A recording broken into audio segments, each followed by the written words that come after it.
সবাই মিলে আমরা নাম আসে নাই, লোক চলে এসেছে, এই জন্য আমরা মাঠে চলে গেছি। নাইলে আবার ওই ফেসিবাদীরা মাঠে চলে আসছে। এই জায়গা অনেক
তার প্রতিবাদে আমরা আমাদের প্রিয় নেতা অভিভাবক শহীদুল ইসলাম স্যার বাবুল ভাই, তিনি সর্বপ্রথম এই ঈদগার মাঠেই তিনি শান্তিপূর্ণ আন্দোলনের একটি ঘোষণা দিয়েছিলেন।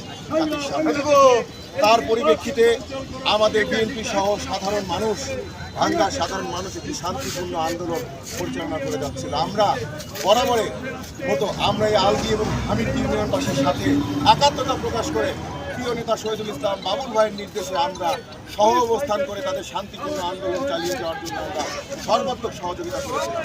কিন্তু গতকাল দেখা গেল ঘোলা পানিতে মাছ শিকার করার জন্য কিছু আওয়ামী দুষ্কৃতী সন্ত্রাসীরা সচেতন কায়দায় সেই বিভিন্ন জেলা থেকে লোক এনে একটি জায়গায় জড়ো হয়ে তারা থানা সহ বিভিন্ন অফিস আদালত উপজেলা মসজিদ পর্যন্ত তাদের কাছ থেকে রেহাই যায়নি, তারা ভাঙচুর করেছে। আমরা এর তীব্র নিন্দা ও প্রতিবাদ জানাই। আমরা শান্তিপূর্ণ আন্দোলনের সাথে আছি, কিন্তু আমরা এই অশান্তপূর্ণ আন্দোলন যারা অপরাধ করলো তাদেরকে আমরা সুষ্ঠু বিচার আমরা দাবি করছি। আমাদের